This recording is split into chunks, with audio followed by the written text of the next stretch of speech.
Če opazite poslabšanje sluha, se nemudoma odločite za obisk pri specialistu. Tako boste takoj na pravi poti, da ohranite kakovost in način svojega življenja.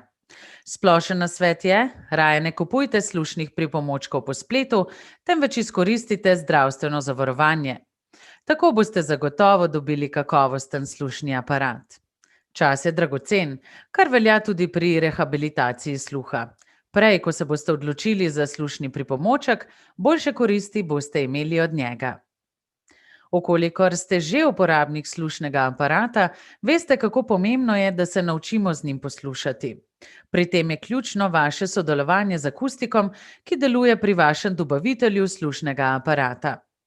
Kakor kažejo izkušnje uporabnikov, lahko traja vsaj 2 meseca navajanje na zvoke, ki jih prej brez aparata niste več slišali. Kar pa je ključno, traja kar 3 do 6 mesecev, da boste slišano tudi razumeli. Naslednji korak je spoznavanje s tehničnimi pripomočki, ki so ključni za lažje življenje z okvaro sluha. Kako jih pridobite? Kdo je do njih upravičen? Ter številne druge pomembne informacije boste izvedeli na današnjem seminarju. Sašo Letonja že dobro desetletje dela na spletni televiziji kot snemalec in montažer. Čeprav ima 86% izgubo sluha in uporablja 2 slušna aparata, skrbi tudi za zvočno opremo prispevkov, vnaša glasbo, prav tako jih podnaslavlja. Vešče komunicira tudi po telefonu. V popoldanskem času dela v svojem fotografskem studiu, saj je fotografiranje prišlo od hobija do obrti. Tudi pri tem delu je pomembno komuniciranje s strankami. Prav tako slišita oba njegova otroka, tako da so zanj slušni aparati nepogrešljivi tehnični pripomočki. Sašo, lepo pozdravljen. Uvodoma nam prosim povej, kdaj si ti opazil, da izgubljaš ali pa da slabše slišiš?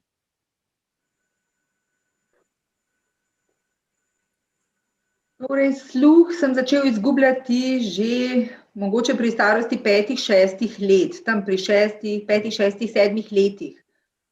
To se je zgodilo čez noč.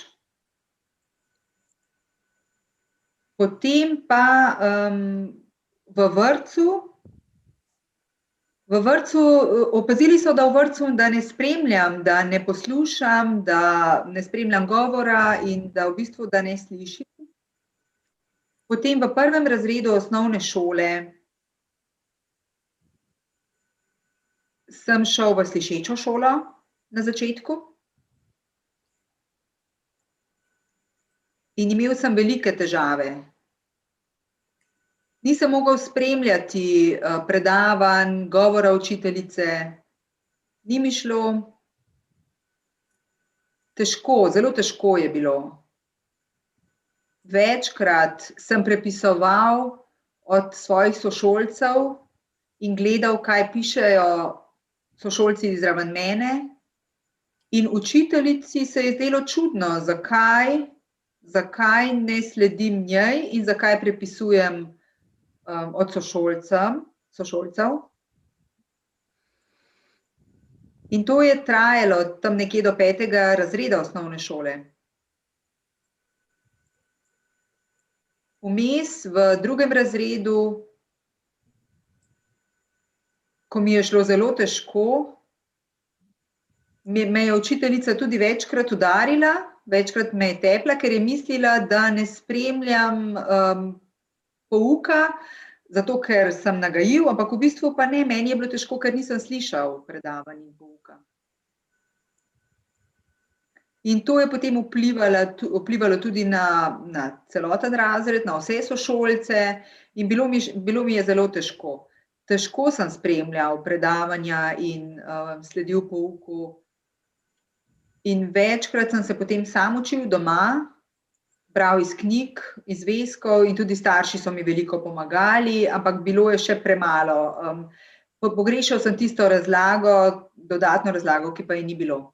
Kaj pa, na primer, kako je šlo z angleškim jezikom, torej pri tujih jezikih vemo, kako pomemben je ta fini sluh in kako si pravzaprav pisal narek?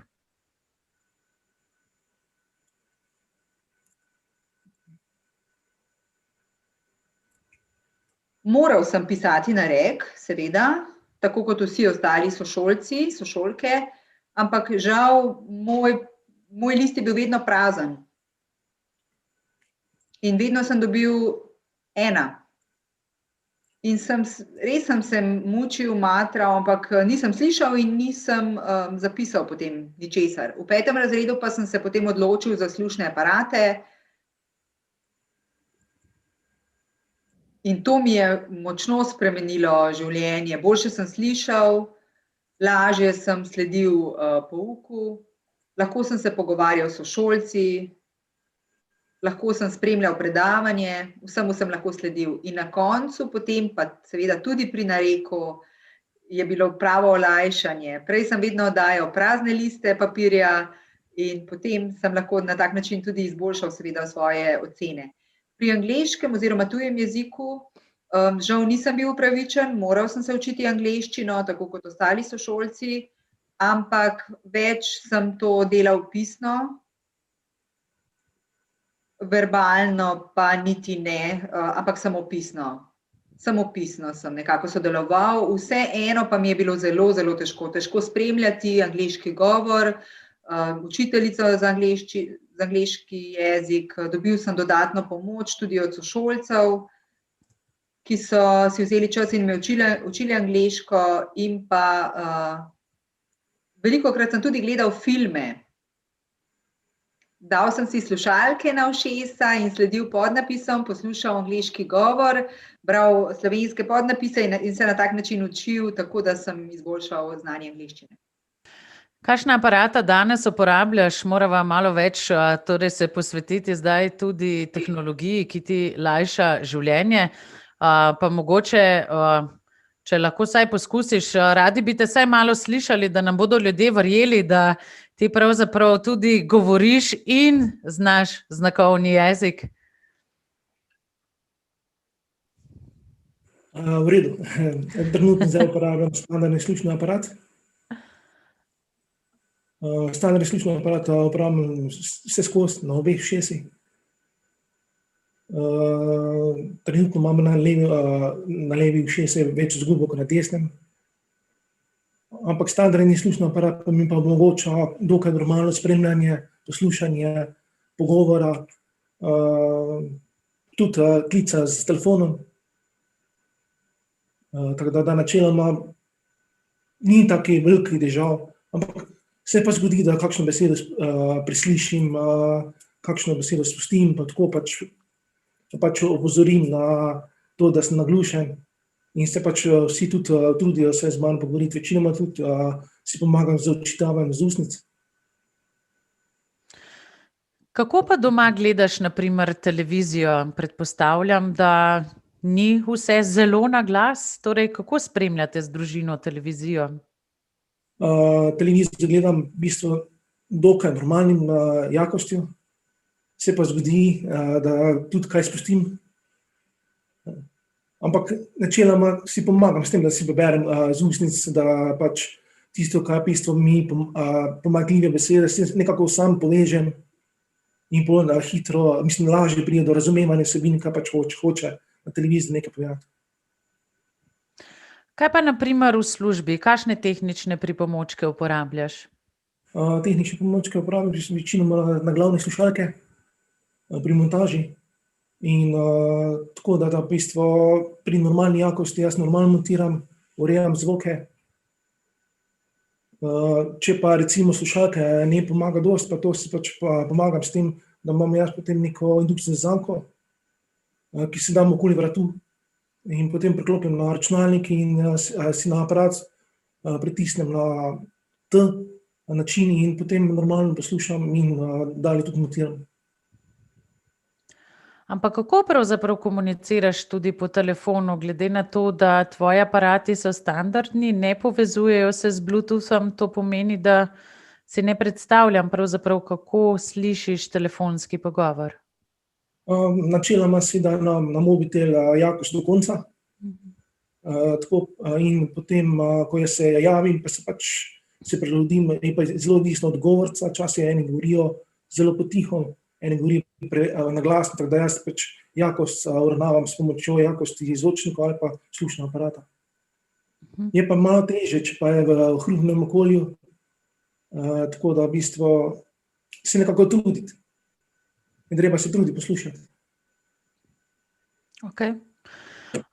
Potem pa me zanima v bistvu, zakaj nimaš nadstandardnih slušnih aparatov? Si jih mogoče kdaj imel priložnost vsaj testirati? Ja, imel sem priložnost testirati nadstandardnega slušnega aparata. Mislim, da okrog 2 tedna. Ampak po mojem mnenju, recimo, glede na razliko med standardom in nadstandardom, jaz nisem opazil neke velike bistvene razlike, da bi recimo boljše slišal, boljše sprejema govore in s tem, da bi mogel jaz tudi to plačevati. In zato sem se odločil, če ni take bistvene razlike, da bi jaz potem se odločil za nadstandarde, sem se pa na koncu po 2 tednih preizkušanja pa pogovarjanja s tem, sem se odločil, da v bistvu nadstandarde meni, vsaj osebno, ni zdaj neka napredek napred standardni. In sem se potem odločil, da imam standardni. In tudi nadstandardni mi tudi predstavlja veliki strošek, saj imam okvaro sluha na obeh ušesih. In to pa ni mali denar. In tako da sem to zdaj od samega začetka do zdaj uporabljam standardni slušni aparat, dokler mi še služi. Torej, en odločilen faktor sklepam, da je bila torej tudi cena. Pa me zanima morda naprej še, kako komentiraš dejstvo, da si do novega aparata upravičen na vsakih 6 let? Doba 6 let je za mene osebno zelo, zelo dolga. Ker v bistvu v teh 6 letih se aparat občutno kvaliteta zvoka oziroma kvaliteta slušnega aparata poslabša. Ker tukaj v bistvu veliko delam na terenu, potem je tukaj veliko vlage, veliko se kar zgodi, da kakšen slušni aparat pade na tla in se potem pride do kakšne okvare, poškodbe in največkrat se mi zgodi, da po 3 letih moram jaz aparat nesti na servis, skoraj na generalno povarilo. In to pa v bistvu dejansko je 6 let malo predolga doba. Vsaj 3 leta bi bilo za mene to idealno. Potem pa me zanima tudi, katere tehnične pripomočke pa ti kupiš na vrednotnico? Kaj si do zdaj morda že kupil, no? Načeloma sem kupil samo doma videofon, potem pa uro z budilko, oziroma vibracijsko uro, potem prenosni računalnik. Zanima me še, koliko se tebi zdi pomembno, da ti nekdo nudi neko strokovno pomoč pri uporabi ali slušnega aparata ali tehničnih pripomočkov in kdo je po tvojem mnenju tisti, ki lahko takšno pomoč nudi? Seveda, definitivno se mi zdi zelo pomembno, da slušni centri ponujajo vso informacijo, vso pomoč, vso tehnično podporo, vse nasvete, ki v bistvu naglušna ali gluha oseba pri uporabi slušnega aparata dobi.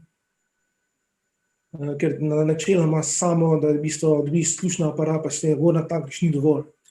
Treba je velikokrat tudi poslušati, vaje poslušanja, nastavitve non-stop spreminjati, potem kakšne dodatne obrazložitve, recimo kako se uporablja slušna zanka, kako se uporablja recimo šum, kako odpravi šum, ker marsikdo ne pozna slušnega aparata dovolj dobro. Ima tudi možnost funkcije, ko si preklapaš recimo med normalnim zvokom ali pa drugo funkcijo, ki pa omogoča odpravljanje šuma okolice. Tako da v bistvu te slušni center bi jaz želel čim več proaktivnega sodelovanja in svetovanja na podlagi slušnega aparata in uporabe le-te. Sašo, hvala lepa, da si svojo izkušnjo, ki je lahko marsikomu v pomoč, delil z nami. Hvala.